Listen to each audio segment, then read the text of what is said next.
Good morning, everyone. Happy Sunday. So lovely to see you all. As we wait for everybody to apparate in, you will see on your screen, for those of you who did not have a chance to join us yesterday for Lama Surya's masterclass, we have another class coming up on October 14th.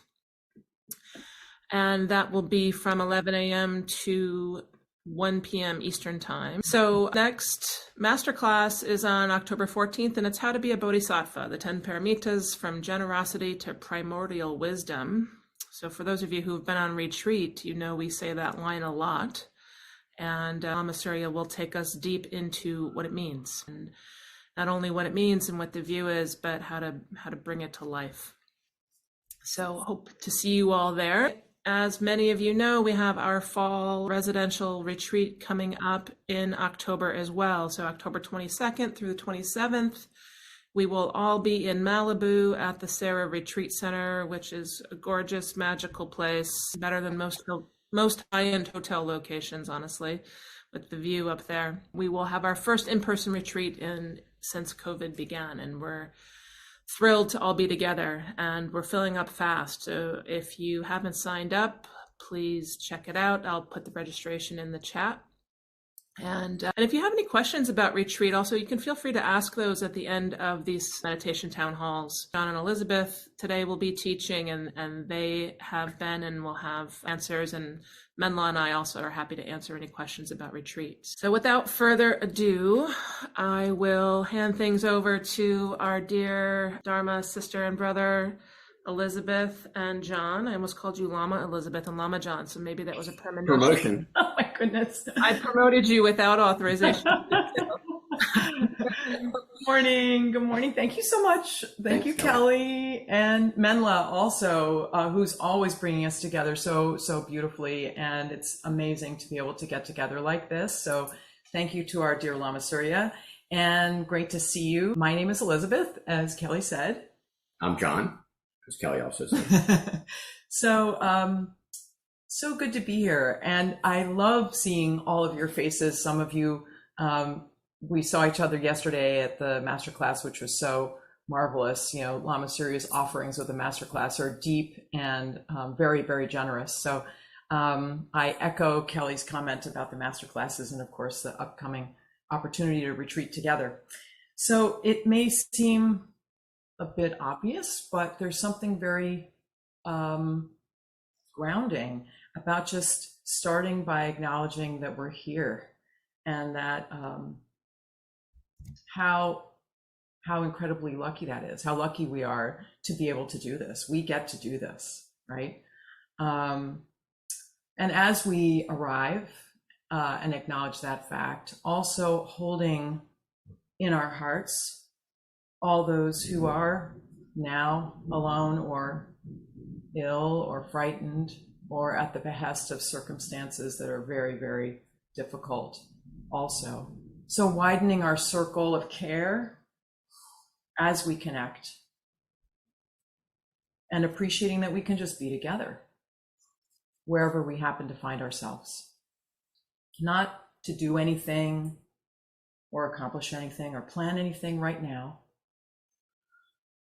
We exist and are present, as the German philosopher Heidegger said, the phrase always already. We're always present and existing now, because where else could we ever be? So let's begin our practice by expressing gratitude to those who have poured out their energy and love into being totally here and now, to be complete expressions of love and compassion and wisdom, so that people and beings that they would never meet would have access to these teachings. In the 7-line supplication, we pay homage to Padmasambhava, which means the lotus born. And yesterday, Lama Surya was saying he defined lotus as feet in the muck, head in the sun. Padmasambhava, who walked to Tibet from India at the invitation of the king, Trisan Detsen, some 1,200 years ago, and established the first Buddhist monastery in Tibet. And to all lineage masters and holders who passed these teachings on so that we could receive them. So we invoke that same love and devotion in ourselves as we express gratitude. Gratitude to our teachers, to those who came before, to our dear Lama Surya Das, and to all Buddhas and Bodhisattvas of all time and space, asking that they be present in us and with us as we practice together. So Kelly, if you could please put up the 7-line supplication, that'd be wonderful.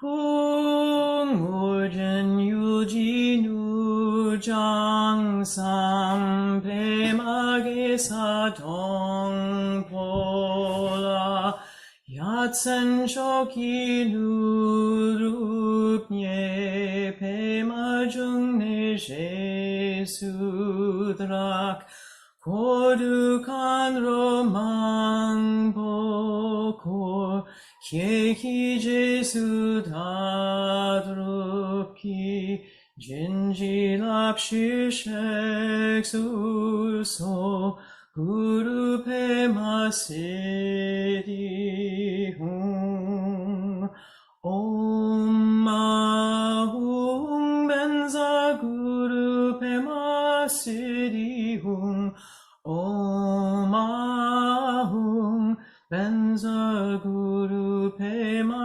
siri hum om ahum benza guru pema siri hum om ahum benza guru pema siri hum om ahum benza guru pema siri hum om ahum benza guru pema siri hum.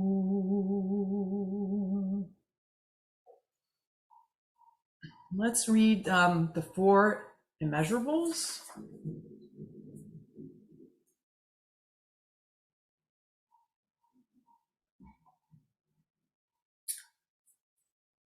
May all beings possess happiness and the inner causes of happiness. May all beings be free from suffering and the inner causes of suffering.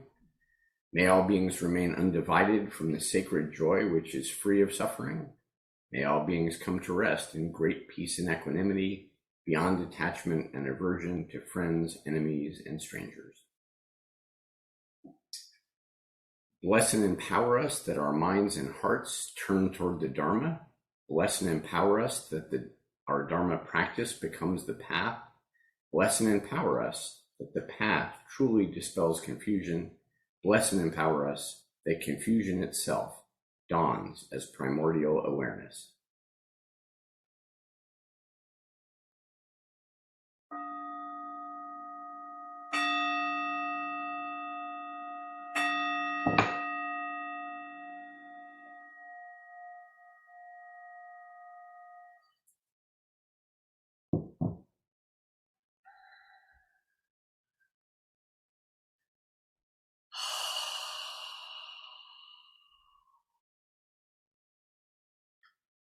No time like the present, is there? I often wonder how the present, which is after all the only place we can ever be, is so elusive. It can be so elusive. It's surprising even though we know it's our thoughts and emotions that may be leading us around by the nose. It's oh so easy to forget. And to believe them, to be pulled this way and that from thing to thing without even realizing it.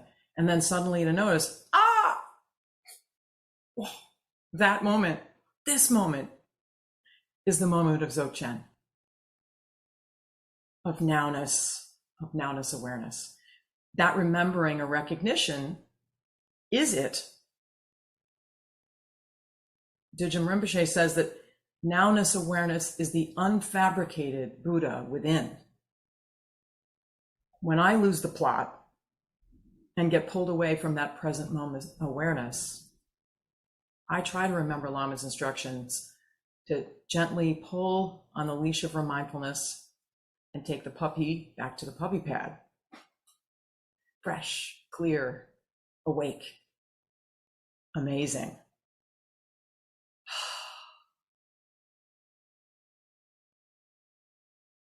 So let's let go and surrender our doing mind,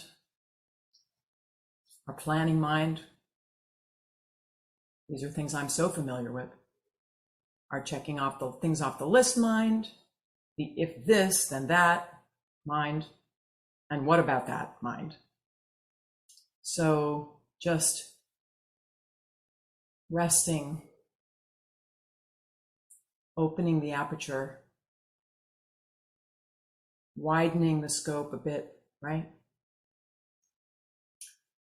Just being here right now,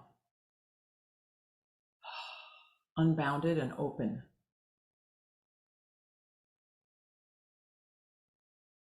Our Grand Lama, Nyosho Kempo, says that we often experience life as if looking through a straw,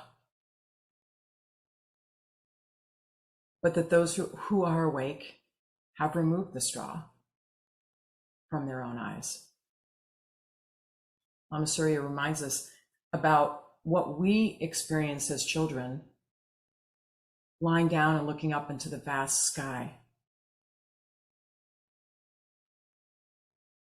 Milarepa, the great yogi of Tibet, sang, "Hasten slowly, and you will reach your destination." So let's hasten slowly and reenact that for a moment, really feeling into that, noticing our body, the surface we're on right now, the seat, noticing it, feeling into it, and turning our gaze inside outward through the wide open eyes of childhood, of discovery, wonder, wonderment, no boundaries, curiosity, interest. What is it? Don't really know. Don't really know. How freeing. It turns out that we can't really know or concretize that experience or narrate it. If we do, we miss it. It can't really be contained, right? The moment we do try to explain it, put it into a nice, neat box, we forget and lose track of now. This luminous moment. So fascinatingly, even though we can't really express it, explain it, or capture it, we can be it. We can be it because we are it. How amazing.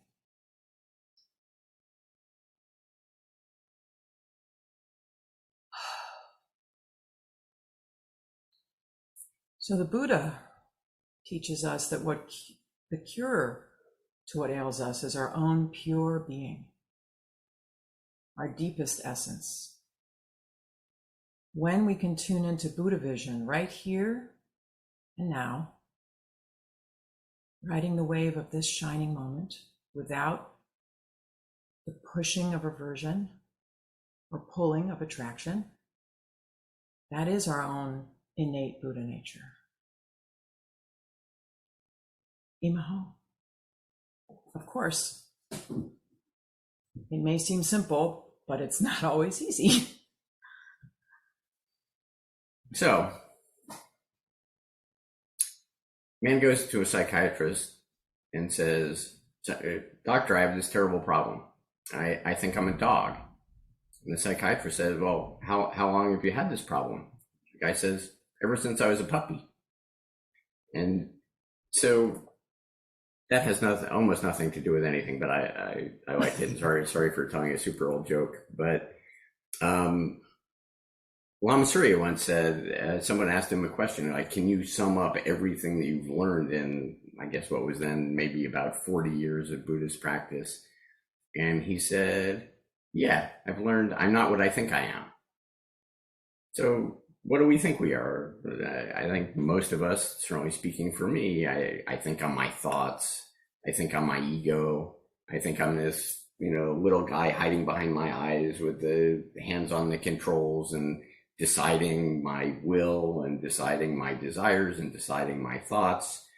And it turns out, as the deeper you get into Buddhism, probably none of that is true at all. We're not our thoughts, we're not our egos, and we're not our bodies. But we seem to have, like, these things seem to be pretty persistent features of the landscape for some reason. And, we have to figure out how to work with them, how to practice with them. And since our theme this morning, carrying on from Lama Surya yesterday, is nowness awareness, I wanted to kind of distinguish those features of being human along the axis of nowness. And I think they fall out pretty neatly. Our thoughts are seldom about what's going on now. They're generally about the past or the present.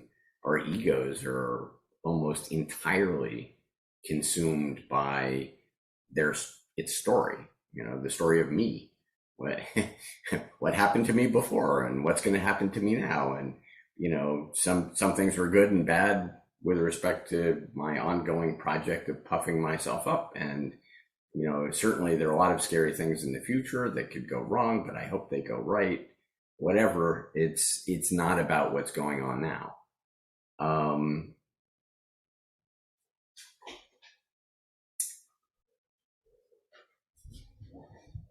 I guess it was our Dharma brother, Pete Sachs, who pointed out in a talk he was giving when he was leading Refuge, the first time I heard it pointed out, and I guess I've seen it since then, but our bodies are always present.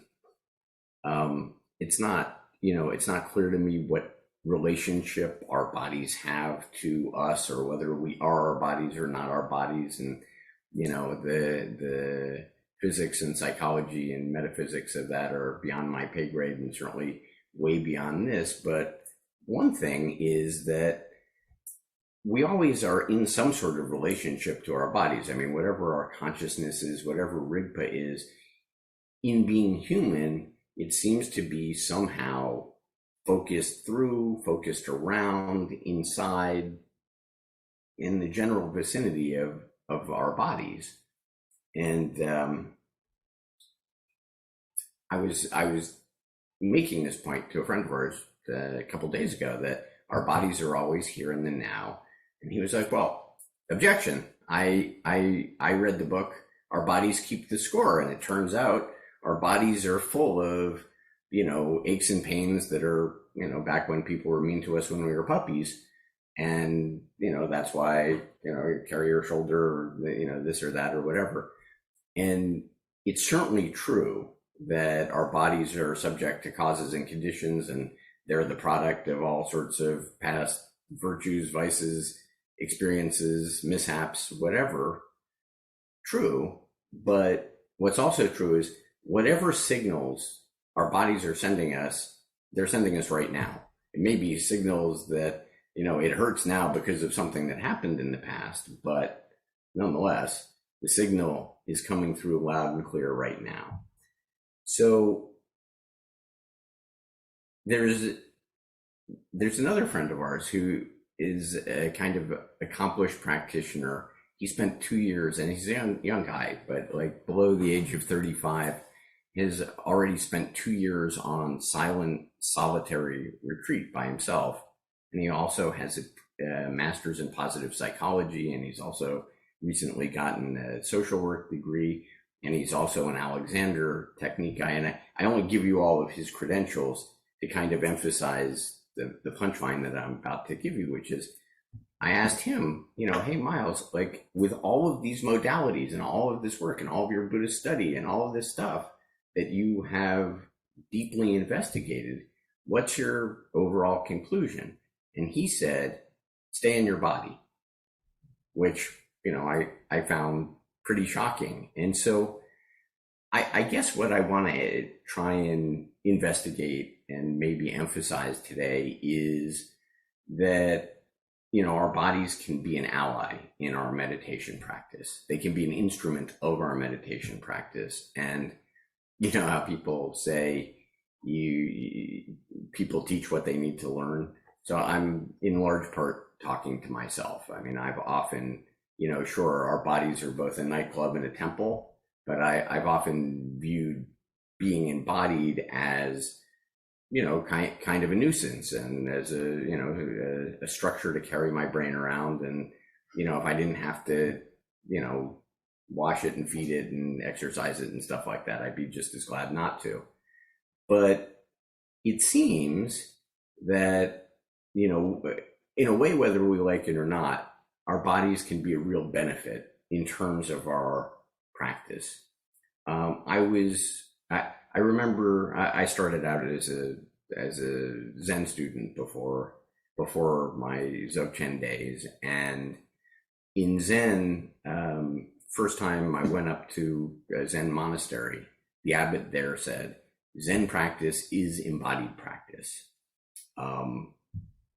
Certainly, we've all had those experiences where doing whatever in some sort of flow state, when we just are just really present in the moment, and we're doing whatever, playing a sport, playing an instrument, giving a talk, dancing, whatever it is, but suddenly coming into full presence in that state of flow, and it's always embodied. There's nobody's ever been in a disembodied flow state, and nobody's ever been like James Joyce's character, Mr. Duffy, who existed if you, what's the quote, lived a short distance from his body. So how do we meditate with the body? Like, what does that mean? And there are a million ways to do it. Certainly, Dzogchen starts with the instruction, find a comfortable seat. And again, the contrast here with Zen is pronounced. Gil Fronsdale, I guess he's now a Theravadan teacher, but he started out in Zen, and he said that the difference between Zen and Theravada is in Zen you work from the outside in Theravada you work from the inside out. But in Dzogchen, you find a comfortable seat. And I think in any good kind of meditation, the posture that we look for is one that's dignified, that's supple rather than rigid, and it's relaxed. And I think Dzogchen, certainly in distinction to Zen, really emphasizes those qualities of meditation, the ones that are relaxed and are alive and that are moving in a sense. It seems to me, having started in Zen, where the instruction was don't move, and they would say that if somebody moved in the Zendo, all of a sudden you'd hear this monitor holler, "Don't move," which and then you'd fear that they'd come and hit you with a stick if you moved. So Dzogchen, we don't do that, and I'm just as glad to leave that behind. But still, there's a virtue to staying pretty still. And there's a virtue to, if you have to move, and it's fine to move and adjust your position, but to do it mindfully and to stay present with whatever is going on, and to take our friend Miles's advice and to stay in your body and not be disassociated and not assume that meditation is something that only happens in the mind. And there's another powerful ally in this project, which is our breath. Breath happens in the body and it's part of the body. So one way to meditate with the body is to simply breathe with the whole body, or breathe into different areas of the body, or whenever you become aware that something's uncomfortable or unhappy, to breathe into that and let it open up for you and see what happens. See how that body part does with a certain degree of relaxation that comes just from attention. And so anyway, that's the invitation today, is for our meditation, is to see how embodied we can be. I mean, it's not a contest, but to stay in our bodies and to have that awareness throughout the meditation, because even as you get deeply into certain states and the edges of your body seem to, fade away, and that's all, very lovely, and there's nothing at all wrong with that. But still, there's a certain feeling of balance and connectedness and groundedness. And so those are all, kind of adjectives that I'm throwing out there in the hope that they'll be helpful. So, let's try and keep some of that in mind, and let's sit for a bit. Kelly, could you please bring up the bodhicitta and bodhisattva vows on page 3? We'll say those and then we'll sit for a bit.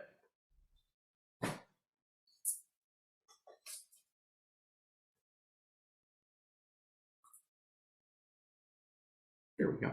Thank you. From now until reaching perfect Buddhahood, for the benefit of all sentient beings without exception, I shall practice the 6 perfections wholeheartedly, day and night. Sentient beings are numberless. We vow to liberate them. Delusions are inexhaustible. We vow to transcend them. Dharma teachings are boundless. We vow to realize them. Buddha's enlightened way is unsurpassable. We vow to embody it.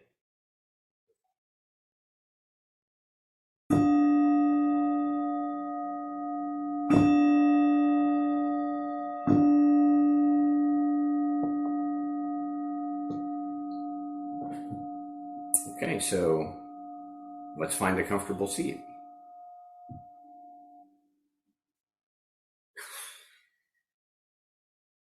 Taking a deep breath is certainly permitted and encouraged. You can even make noise when we let it out because we're not in the Zendo.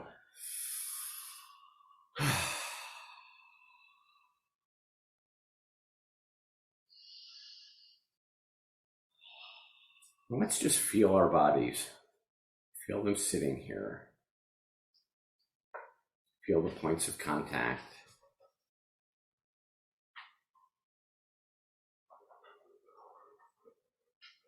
Feel free to pay attention to any bits that are speaking up.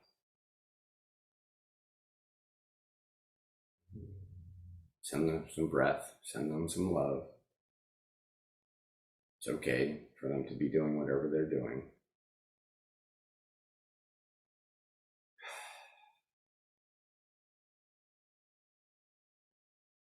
Let's just feel the breath.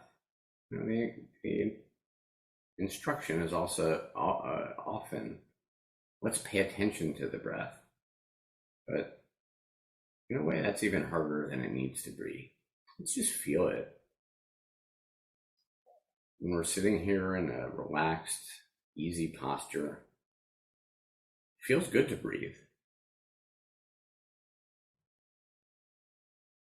In a way, the breath is touching every cell in the body, every nook and cranny, goes all over, relaxing, nourishing.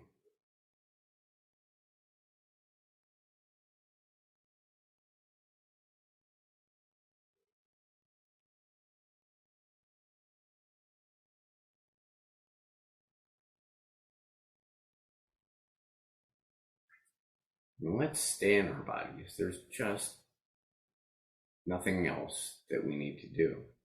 There's not a single thing we need to think about.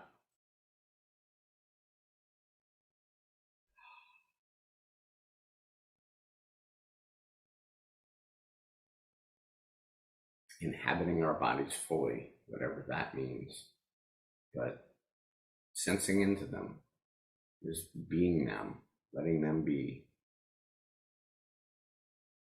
fully present, fully embodied.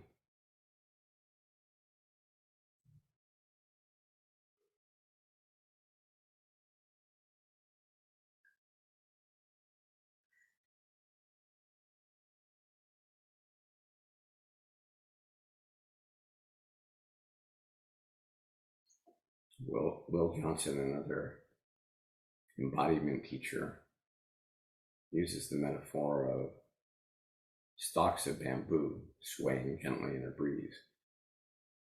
That can be us with our breath.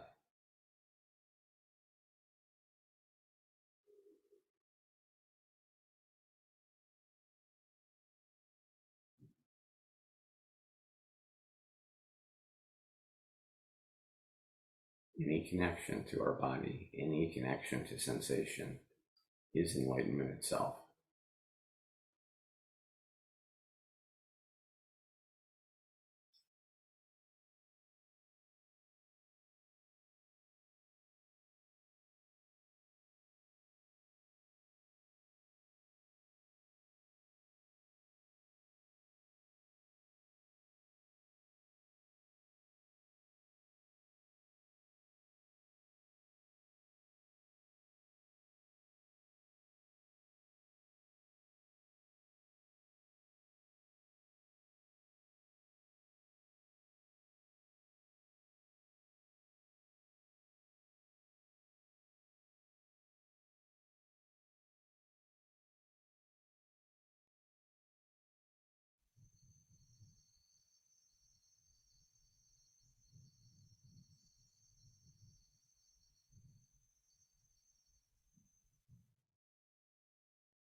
Reggie Ray, Vajrayana scholar and Buddhist teacher, says you can only touch enlightenment with the body.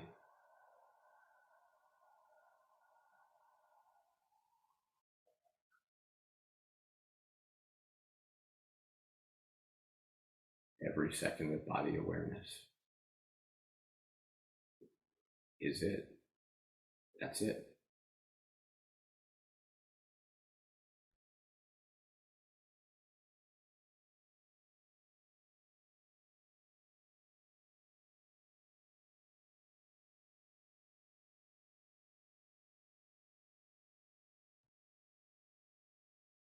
Let your breath relax everything it touches and let it touch everything.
images get a little fuzzy. Maybe there's no difference between inside and outside.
Wave of the present moment, riding the breath, however it is right now, deep or shallow, slow or fast.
Another way to stay in the body in this moment is through sound, through chanting.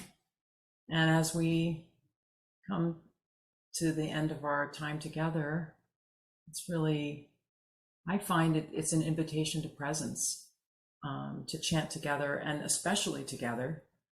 At first, whether you're singing or listening, whether you're riding the breath yourself or just having it roll over you, doesn't really matter. But in my experience, if you do chant, at a certain point, the chanting just takes over and there is no chanter. Really, there's just sound. And there could be hearing, just hearing. So when there's just sound, we can trace the sound back and back, which can be a very beautiful practice and a way to wrap up today. So let's chant the Om Mani Padme Hum, Chenrezig mantra, the mantra of Tibet, which is also the third one in our packet. Thank you so much, Kelly. And feel free to join in or just let the sound wash over you. As Chuang-Tzu said, rest at the origin of all things. Om Mani Padme Hum Ri. Om Mani Padme Hum Ri. Om Mani Padme Hum Ri. Om Mani Padme Hum. Om Mani Padme Hum. Om Mani Padme Hum. May all beings be healed. Om Mani Padme Hum Ri. Om Mani Padme Hum Ri. Om Mani Padme Hum Ri. Om Mani Padme Hum. Om Mani Padme Hum. Om Mani Padme Hum. May all be well. Om Mani Padme Hum Ri. Om Mani Padme Hum Ri. Om Mani Padme Hum Ri. Om Mani Padme Hum. Om Mani Padme Hum. Om Mani Padme Hum. Opening, connecting, and resting. Om Mani Padme Hum Ri. Om Mani Padme Hum. Hum Ri. Om Mani Padme Hum Ri. Emptying, making room. Om Mani Padme Hum. Om Mani Padme Hum. Om Mani Padme Hum. Making space. Om Mani Padme Hum. Om Mani Padme Hum. Om Mani Padme Hum Ri. Om Mani Padme Hum Ri. Om Mani Padme Hum Ri. Om Mani Padme Hum. Om Mani Padme Hum. Om Mani Padme Hum. Om Mani Padme Hum Ri. Om Mani Padme Hum Ri. Om Mani Padme Hum Ri. Om Mani Padme Hum. Aligned, in sync. Om Mani Padme Hum Ri. Om Mani Padme Hum Ri. Om Mani Padme Hum Ri. Om Mani Padme Hum. Just being. Om Mani Padme Hum Ri. Om Mani Padme Hum Ri. Om Mani Padme Hum Ri. Om Mani Padme Hum. Being holy here in the holy now. Om Mani Padme Hum Ri. Om Mani Padme Hum Ri. Om Mani Padme Hum Ri. Om Mani Padme Hum. Om Mani Padme Hum. Om Mani Padme Hum. Om Mani Padme Hum. Om Mani Padme Hum. Totally here. Om mani padme hum. Om mani padme hum. Om mani padme hum. Om mani padme hum. In the flow. Om mani padme hum. Om mani padme hum. Om mani padme hum.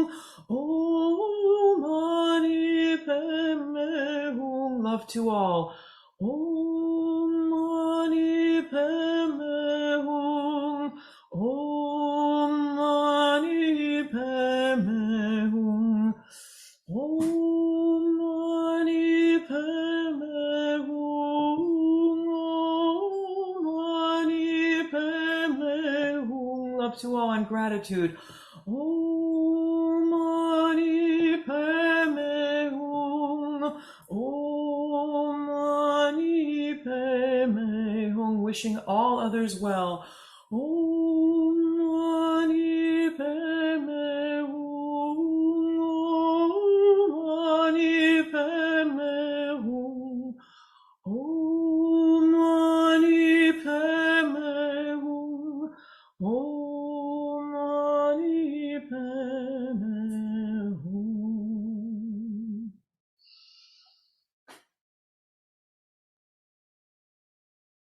To close our practice today, let's chant the dedication of virtue to complete realization and the bodhicitta dedication together. Kelly, could you please bring up page 13? Thank you so much.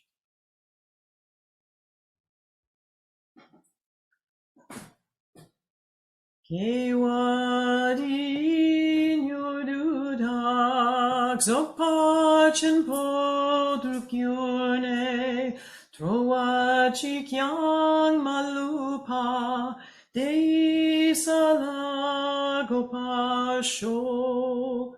Through this virtue, may we swiftly realize and fully embody the natural great perfection, and thereby bring all without exception to its complete realization. And the bodhicitta dedication. Jangchup semchok rinpoche makye panam kye gyuchik kye panyam pame payang dongne gongdu pelashok. May the pure brilliant sun of bodhicitta dawn in each and every heart and mind, dispelling the darkness of suffering and confusion unstoppably until all are illumined and awakened.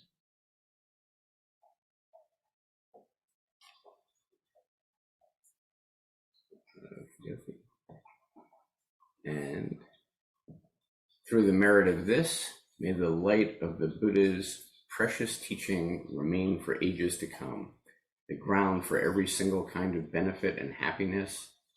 May all the supreme holders of the teachings who uphold its living truth accept to live for aeons, and their lotus feet stand firm.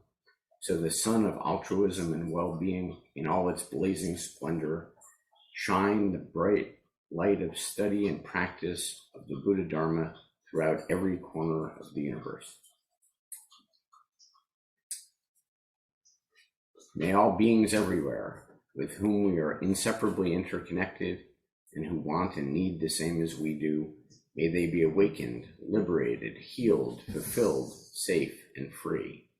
May there be peace and harmony in this world, an end to war and violence, poverty and hunger, inequality and oppression, greed and cruelty, pandemics, famine, droughts, earthquakes, all kinds of natural disasters. May all be free from fear, harm, danger, anxiety, and insecurity. May we better prepare ourselves for the natural calamities that beset us all. May we all together complete the spiritual journey, one beloved community, one circle, one family, all the way home.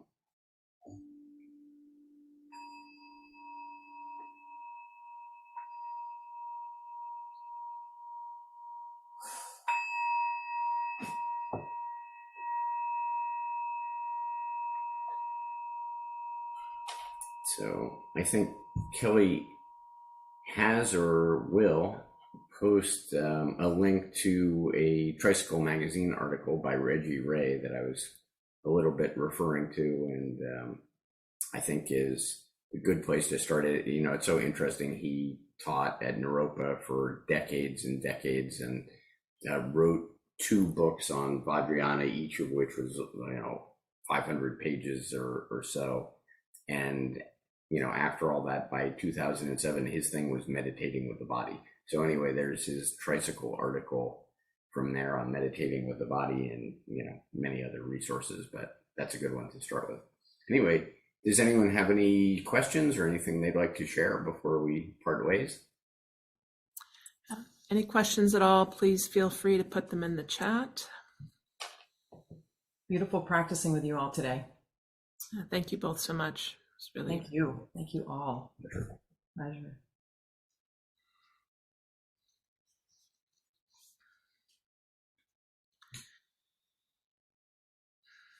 Well, we wish you all a beautiful day, and we thank you for your practice, and thank you for sharing your practice with us today. Thank you so much. Thank you, John and Elizabeth. We're always so grateful for your sharing of your wisdom and your practice. And for those of you still on, I hope you can see part of Lama Surya's gift to us is that he puts all kinds of teachers in front of us to show us all different access points to the Dharma. And I always love when John and Elizabeth are here with us. So thank you. Thank you all. And as always, please, we run on memberships and we run on donations. So anything you can give will be greatly appreciated in support of the Dharma. And we hope to see you soon. Thank you.